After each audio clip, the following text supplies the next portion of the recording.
Good morning, everyone. Good morning, Clarice, Peter, Estelle, and wishing everyone a Shabbat Shalom. Okay, thank you for joining us. Just made it back in time. Today's learning is dedicated in memory of all those that their Yortzeit falls today, as well as all those that are in there that are saying Kaddish for someone in their year. So let me share with you a fascinating idea with an amusing story that I'm sure you'll appreciate. Okay, so the story, sorry, let's take Peter off. The story will come to in a minute, but the idea is as follows. You know, in this week's Parsha, friends, we discussed it already. It's all about the laws of social justice and common the interpersonal laws that we take for granted in society, the laws of torts and negligence and damages, and the way that we interact with fellow human beings. So we know that from our studies we've seen that it's not just the wording that is significant in the Torah, but it's like no other book. The juxtaposition, the positioning of things is intentional, not haphazard. And therefore, when we have two ideas that are next to each other, there must be a reason for it. So we find that idea in this week's Parsha. We find that firstly, we are told that if we know that we have to ritually slaughter an animal, but if either the animal, a limb is torn from an animal, it's not killed through shechita, or something else happens to that animal, then the animal is not allowed to be eaten. It's called a nevela, right? It's not kosher as a treifa, and therefore it needs to be a nevela needs to be disposed of. So what do you do? So the Torah tells us that animal that is a nevela, right? That was not that a limb was torn from this animal, or it died before it was slaughtered. It should be thrown to the dogs. Okay, that's law number one. Law number one, that the dogs get the carcasses of animals that are not ritually slaughtered. Number two, the very next verse tells us about the laws of lashon hara, of evil, of speaking evil about other people. What's the connection? You ever wondered what's the connection? Okay, so the idea is as follows: seemingly there is no connection. We find that Rabbi Elazar ben Azariah, I think it was, that in the Talmud says that a person that speaks ill of another person, a person who speaks lashon hara, he deserves to be thrown to the dogs. Very nice, strong sentiments, but still I don't see the connection. And there's a Mechilta, a midrashic source that says that in fact it was in Egypt that we found that when the plague of the firstborn took place, we know that that night there was a screaming. You know, can you imagine every firstborn in every home of the Egyptians was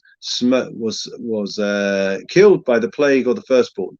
So naturally, when there's that type of commotion, the dogs would yelp. There would be a screaming out of the dogs. Apparently, a miracle happened and the dogs didn't make a sound. They didn't make any noise, right? Naturally they would have, but they showed restraint, right, in the face of God performing this plague, and therefore they didn't make a noise. So therefore, we have to understand two things: why the juxtaposition, and what exactly is this idea with the dogs. And there is an amusing, well, it's amusing, but it's true, a letter that was written by somebody who wanted to go to Florida to a hotel, and they wrote to the hotel saying, I want to come to your hotel, and I want to come with my dog. Can I come with my dog? And the hotel wrote back to him the most incredible thing. Friends, the hotel, not the dog wrote. The hotel wrote back to him saying that your dog can definitely come. He said, we've never had any problems with dogs. Dogs don't set mattresses on fire. Dogs don't destroy hotel property. They don't steal things. So the dog can definitely come. And if your dog can vouch for you, then you can also come. Okay, if your dog can vouch for you, then you can also come. So what's the idea? The idea is that we see that the dogs showed restraint. They went against their human nature. Naturally, they would open their mouths and they would yelp. And therefore, the idea is why these two things are juxtaposed and why the dogs were rewarded is because they were able to show restraint and self-control in regards to their mouths, in regards to their speech. And that is the lesson that we learn from the dogs. If they were able to show restraint, so we are meant to also show restraint in terms of the way that we interact with other people. And naturally, we say whatever comes into our heads, even if it's offensive, even if it causes upset and insult to other people. But the idea is that we're not meant to speak badly about other people. It's a serious, serious transgression. You may say, well, what can I do? I can't help myself. The dogs did help themselves. And therefore, the dogs are the lesson of this week's Parsha, the lesson to be learned, to show restraint, to show self-control, and to be more sensitive, considerate, and caring towards other people.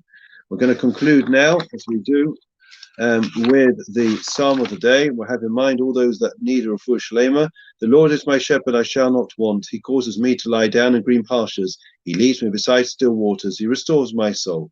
He leads me in the paths of righteousness for his name's sake. Even as I walk in the valley of the shadow of death, I will fear no evil, for you are with me. Your rod and your staff, they comfort me. You set a table before me in the presence of my adversaries. You anointed my head with oil. My cup overflows. May only goodness and kindness pursue me all the days of my life, and I will dwell in the house of the Lord for the length of days. Memorial prayer. Adon Elamim Zachoes Nishmois. David Eliezer ben Zachary Dimson, Ita Tzivia Bas Chaim Goodman, Mordechai ben Shlomo Frankenthal, Leah Witkova, Shalchu li Olamam, Ana Balarachamim, Das Reim Seisa, Kanafech li Olamim, Vetiso, Zachaim Zishma Sambianucha Mishkot, Sambishalom, Benama, Amen. Long life wishes to all. Lastly, Refuah Shlema prayer. Lovely to see you this morning. So many people. Wonderful to see you.